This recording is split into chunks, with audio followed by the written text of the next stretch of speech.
అందరికీ నమస్కారం. నా పేరు Archana. Welcome to mysterious stories. ఈరోజు కథ పేయసకి. అతను పరిచయమైన రోజు ఎలా ఉన్నాడు, ఇప్పుడు ఎలా ప్రవర్తిస్తున్నాడు అన్న ఆశ్చర్యం ఆమెలో. తాగుతూ అతన్నే చూస్తూ ఉంది. ఏంటలా చూస్తున్నావు అంటూ కళ్ళెగరేశాడు. ఏం లేదు అన్నట్లు తల తిప్పేసింది. ఇక తాగించి ఆమె పెదవులని వైప్ చేసి ట్యాబ్లెట్ ఇచ్చాడు. వాటిని వేసుకొని మనం ఇండియా ఎప్పుడు వెళ్తున్నాం సార్ అనింది. నీకు హెల్త్ సెట్ అయ్యాక వెళ్దాం, పడుకుందు పద అంటూ ఆమెను బెడ్ వరకు తీసుకొచ్చి ఫేస్ చూడగానే ఏదో మిస్ అయినట్లు అనిపించింది. ఫేస్లో అలాగే చూస్తూ ఉండిపోయాడు. ఏంటలా చూస్తున్నావు? ఫేస్లో ఏదో మిస్ అయినట్లు అనిపిస్తోంది. ఏం మిస్ అయింది అనగానే వెయిట్ అంటూ ఆమె బ్యాగ్ ఓపెన్ చేసి చూసి తీసుకొని వచ్చి నుదుటిన స్టిక్కర్ పెట్టాడు. ఆ చర్యకి కళ్ళు పెద్దవి చేసి చూస్తోంది. సార్, ఏం చేస్తున్నారు మీరు అనింది. ఏం చేస్తున్నాను? బొట్టు పెట్టాను. బొట్టు ఎవరు పెడతారో తెలుసా? అంటే బొట్టు పెట్టడానికి కూడా సపరేట్ మనుషులను ఏర్పాటు చేయాలా ఏంటి? అది కాదు. మరి ఇంకేంటి? ఒక ఆడపిల్లకి భర్త తప్ప ఎవరు బొట్టు పెట్టరు. ఓకే, అలాగే అనుకో. సార్ అనింది గట్టిగా. అరవకు. కాస్త కడుపులో సూప్ పడిందేమో, ఎనర్జీ వచ్చినట్లుంది, అరుస్తున్నావు.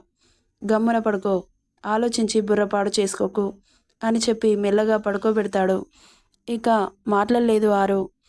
ఆ రోజు మొత్తం ఆరుతోనే ఉన్నాడు హర్షిత్.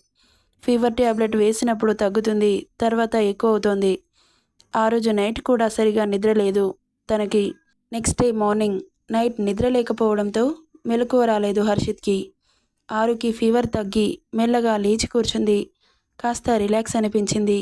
పక్కన బాబు పడుకొని ఉండడం చూసి లేచి ఉన్నప్పుడు ఎంత సీరియస్గా ఉంటాడో, పడుకుంటే అంత ముద్దుగా ఉన్నాడు అని అనుకుంటూ అతన్ని చూస్తూ కాసేపు అలా ఉండిపోయింది. చిన్నగా నవ్వుకుంటూ అతను పెట్టిన స్టిక్కర్ని చూసుకొని మురిసిపోతూ కాస్త ముందుకు వంగి అతని నుదురు మీద పెదవులు తాకించింది. చిన్నగా కదిలాడు హర్షిత్. టక్కున లేచి కూర్చుంది.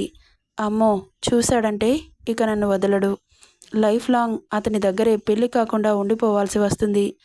అసలు పెళ్ళెందుకు వద్దంటున్నాడు అని ఆలోచించి బుర్ర పాడు చేసుకోవడం ఎందుకు అని లేచి ఫ్రెష్ అయ్యి మేడ్ కాఫీ తీసుకురావడంతో ఇద్దరికి కప్లో కాఫీ పోసి పడుకున్న హర్షిత్ దగ్గరికి వచ్చి సార్ అని పిలిచింది. పలకలేదతను. బుగ్గపై చేయి పెట్టి నిమిరింది. ఆమె స్పర్శకు కళ్ళు తెరిచి చూసి చిన్నగా నవ్వాడు. అలా నవ్వగానే నీ నవ్వేంట్రా బాబు ఇంత బాగుంది అంటూ అలాగే చూస్తూ ఉండిపోయింది. ఏంటన్నట్లు కళ్ళెగరేశాడు. కాఫీ అని కాఫీ కప్ చూపించింది. నాకు సైట్ కొడుతున్నావా అన్నాడు చిలిపిగా. అంత లేదు అనింది కాఫీ కప్ అతని చేతిలో పెట్టి బాల్కనీ వైపు నడుస్తూ. ఏమో, నాకలా అనిపించట్లేదు. నన్ను చూసి తల తిప్పుకోలేకపోతున్నావేమో, నాకు తెలుసులే అంటూ ఆమె పక్కన నిలబడి సూటిగా చూస్తూ ఉన్నాడు.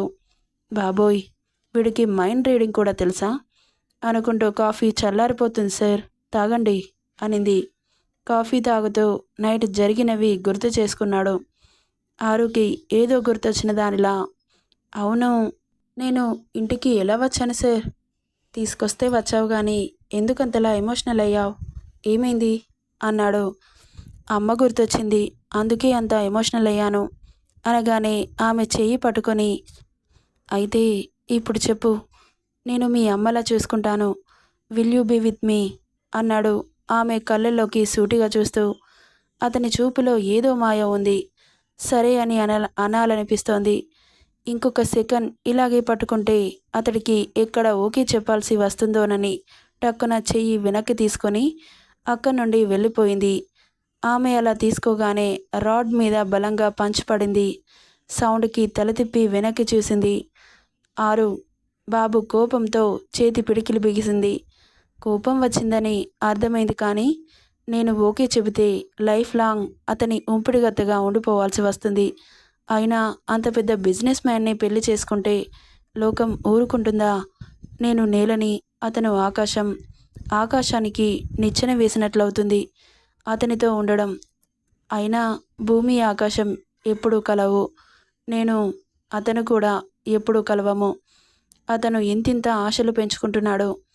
అలా పెంచుకోకుండా ఏదో ఒక పరిష్కారం ఆలోచించాలి. ఏం చేస్తే నన్ను మర్చిపోతాడు అని బాగా చించుతూ ఉంది ఆరు. ఇక హర్షిత్ మార్నింగ్ నుండి చాలా సీరియస్గా ఉన్నాడు. అతన్ని కదపాలంటే భయం వేస్తోంది ఆరుకి.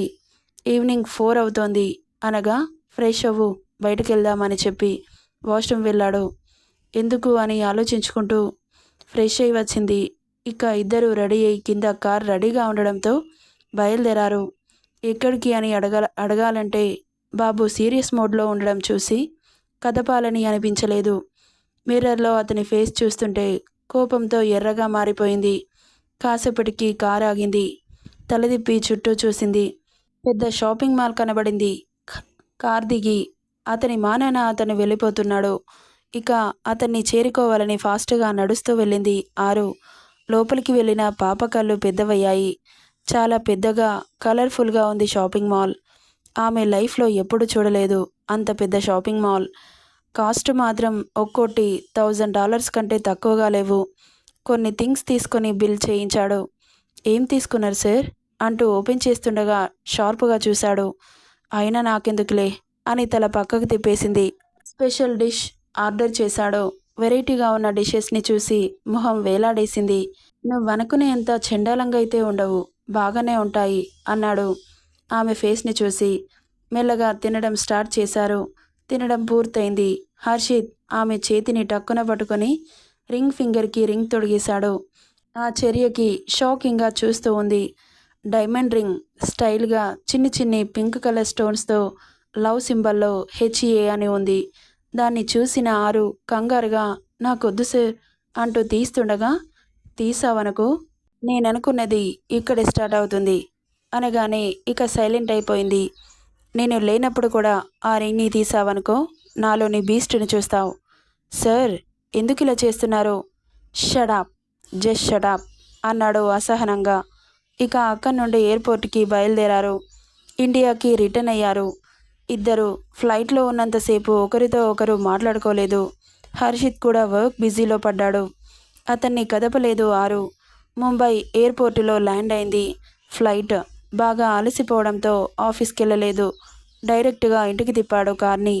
అన్ని రోజులు జర్నీ చేసేసరికి తల వేలాడేసింది పాప. మిర్రర్లో చూసి ఏమైంది పాప, అప్పుడే కొత్తిమీర కట్టలా తల వేలాడేశావు?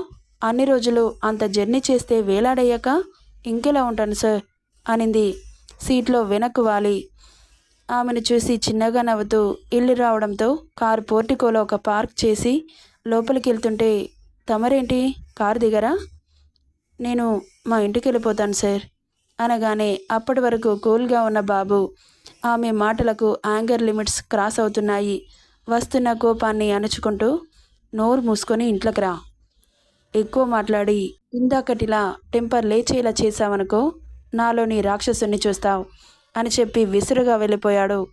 ఆరు కారు దిగి అతని మాటలకి భయపడి సాడిస్ట్ ఫెలో అని తిట్టుకుంటూ వెనకే వెళ్ళింది.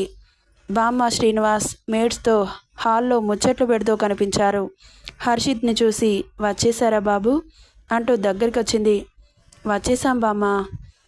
ఇక్కడ ఎలా ఉంది, బాగా చూసుకున్నారా? బాగుంది బావు, చాలా బాగా చూసుకున్నారు. మీకెలా ఉంది అంకుల్ అంటూ శ్రీనివాస్ని అడిగాడు హర్షిత్. బాగుంది బాబు, డాక్టర్ అపాయింట్మెంట్ తీసుకున్నాను. నాగరాజ్ మిమ్మల్ని హాస్పిటల్కి తీసుకెళ్తాడు. ట్రీట్మెంట్ అయ్యే వరకు హాస్పిటల్లోనే ఉంటారు అని చెప్పి వెళ్తుండగా బాబు అని ఆప్యాయంగా పిలిచారు ఆయన. వెనక్కి తిరిగి చూశాడు హర్షిత్. ఈ జన్మలో మర్చిపోము బాబు అంటూ చేతులెత్తి నమస్కరించగానే, అయ్యో అంకుల్ మీరు పెద్దవారు, నాకు నమస్కారం చేయడం ఏంటి అంటూ అతని చేతులు పట్టుకున్నాడు హర్షిత్. వద్దు అన్నట్లు. అంతలో ఆరు ఇంట్లోకొచ్చి హర్షిత్ మాట్లాడుతున్న దృశ్యాన్ని చూసి, ఎందుకు సార్ మా మీద ఇంతలా ప్రేమ పెంచుకుంటున్నారు? వద్దు సార్, అది మీకు మంచిది కాదు, మాకు మంచిది కాదు అని అనుకుంటూ దగ్గరికి వెళ్ళి నిలబడింది. హర్షిత్ అక్కడి నుండి ఆమెను చూడకుండానే లోపలికి వెళ్ళిపోయాడు. మనం ఇక్కడి నుండి వెళ్ళిపోతున్నాం నాన్న అనింది ఆరు. నన్ను రేపు ఈ బాబు హాస్పిటల్లో అడ్మిట్ చేస్తాడంటమ్మా. నా ఆరోగ్యం నయమయ్యే వరకు అక్కడే ఉండాలంట. అతని మీద అంత ప్రేమ పెంచుకోవద్దు నాన్న అనుకుంటుంది మనసులో. ఆ అబ్బాయి చాలా మంచివాడిలాగా ఉన్నాడు. మంచివాడు అని చెబితే చాలా తక్కువ నాన్న అని అనుకుంటుంది. ఇన్నర్లో వెళ్తున్న హర్షిత్ని చూస్తూ ఉంది. ఆరు ఆమె చేయి పట్టి కదుపుతూ, ప్రయాణం ఎలా జరిగిందమ్మా అని అడిగాడు. బామ్మ శ్రీనివాస్, బాగా జరిగింది బామ్మ. జర్నీ చేసి అలసిపోవడంతో ఆ అలసటంతా ఆరు ఫేస్లో కనబడుతుంటే, అమ్మ ఆరు, బాగా అలసిపోయినట్లున్నావు, వెళ్ళి ఫ్రెష్ అయ్యి రెస్ట్ తీసుకోమ్మా అనగానే, సరే బామ్మ అంటూ రూమ్కి వెళ్ళి ఫ్రెష్ అయ్యి ఆలోచనలు మునిగిపోయింది ఆరు.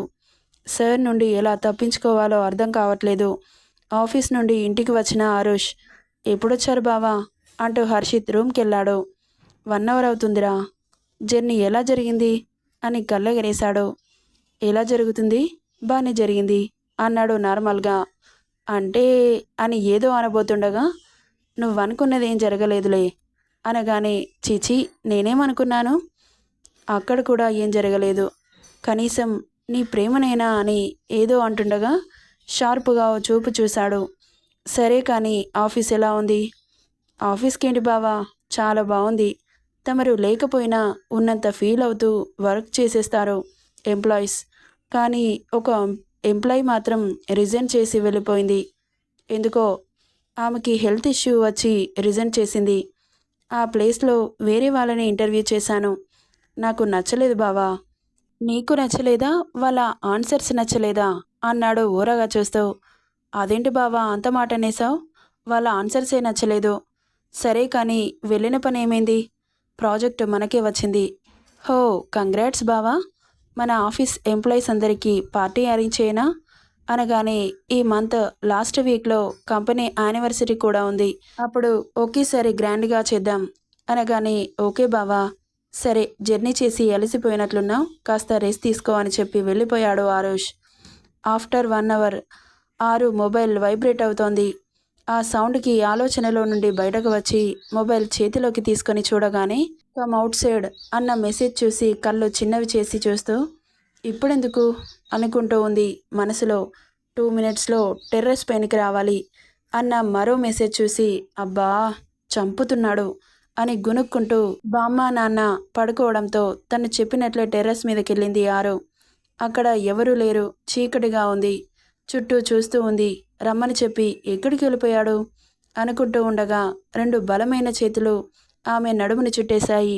ఒక్కసారిగా ఉలిక్కిపడింది ఆరు.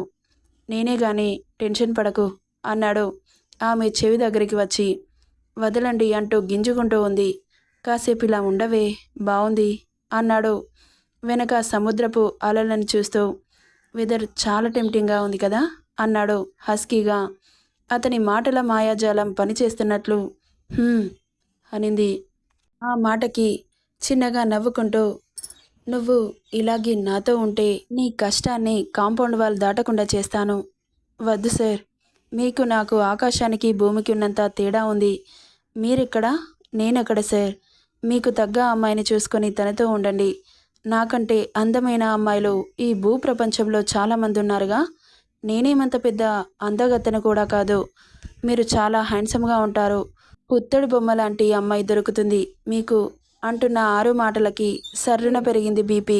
నెక్స్ట్ సెకండ్లో ఆరు పీక బాబు చేతిలో చిక్కింది. మంచి మూడ్ని మొత్తం స్పాయిల్ చేసేసావు. ఛా, నేను చెప్పానా నువ్వు అందంగా లేవు అని, నా రేంజ్కి సరిపోవని.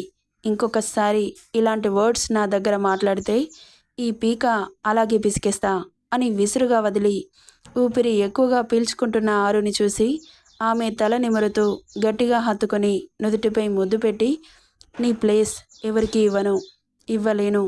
నువ్వెప్పుడు ఇక్కడే ఉంటావు, ఈ గుండె ఆగే క్షణం వరకు. ఇంకొకసారి ఇలాంటి పిచ్చి మాటలు మాట్లాడి నా టెంపర్ రేస్ చేయకు. ఇన్నేళ్లలో నాకు ఒక్క అమ్మాయి కూడా ఎందుకు నచ్చలేదు అని ఒక్కసారైనా ఆలోచించావా? అలా ఆలోచిస్తే ఇలాంటి మాటలు రావు. ఇంకోసారి ఇలా మాట్లాడకు, సీరియస్గా చెబుతున్నా అని చెప్పి ఒకసారి అటు చూడు అంటూ అలల వ్యూని చూపిస్తూ, సో బ్యూటిఫుల్ కదా, నువ్వు కూడా అంతకంటే ఎక్కువ బ్యూటిఫుల్గా కనిపిస్తున్నావు నా కళ్ళకి అని చెప్పి కాసేపు అక్కడే కూర్చొని అలల సవ్వడి, వచ్చిపోయే పిల్లగాలులు పలకరిస్తూ ఉంటే ఇద్దరి మనసులో చాలా ప్రశాంతంగా మారిపోయాయి. ప్రకృతి ఎంత అద్భుతమైనది, గొప్పదైనది. ఎన్ని సమస్యలున్నా నేనున్నాను అన్న ధైర్యం ఇస్తుంది. తన అందంతో సమస్యలని మర్చిపోయేలా చేస్తుంది. ఇద్దరు సైలెంట్గా కూర్చొని నిద్రొస్తుంది సార్, ఎందుకు వెళ్దాం అనింది. సరే అని ఆమె మోముని తనివి తీరా చూసుకొని నుదుటి మీద ముద్దు పెట్టి పెదవులపై చిన్నగా పెక్కిచ్చి పద అంటూ కిందకెళ్లారు. ఇక హర్షిత్ రూమ్ రాగానే ఆమె చేయి పట్టుకొని ఆమె కళ్ళలోకి సూటిగా చూస్తూ, నువ్వు నాతో ఉండే రోజు ఎప్పుడొస్తుందా అని ఎదురు చూస్తున్నాను. కొన్ని సంవత్సరాలుగా నీ మనసు తొందరలోనే మారుతుందని అనుకుంటున్నాను అని అతని ఇంటెన్షన్ ఏంటో అర్థమైన ఆరు అతని చెయ్యిని వదిలి అక్కడి నుండి వెళ్ళిపోయింది. వెళ్తున్న ఆమెని బాధగా చూస్తూ కళ్ళు మూసుకున్నాడు హర్షిత్. ఇక అక్కడి నుండి అతని రూమ్కి వచ్చి కళ్ళు మూసుకున్నాడు, కానీ నిద్ర పట్టట్లేదు. ఆలోచనలతో తెల్లవారుజామున ఎప్పటికో నిద్ర పట్టింది. మార్నింగ్ 10 అవుతుంది అనగా మెల్లగా నిద్ర లేచి అక్కడి నుండి ఆరు రూమ్ దగ్గరికి వచ్చి చూడగానే ఖాళీ రూమ్ దర్శనమివ్వడంతో ఒక్కసారిగా షాక్ అయ్యాడు. ఆరుషన్న కంచు కంఠం వినిపించగానే ఉలిక్కిపడి రెడీ అవుతున్న వాడలా పరుగున బయటకు వచ్చి ఏంటి బావా అన్నాడు భయంగా. నెక్స్ట్ పార్ట్లో ఏం జరుగుతుందో చూద్దాం. ఈ స్టోరీ ఎలా ఉందో కామెంట్ చేయండి guys. Thank you for listening.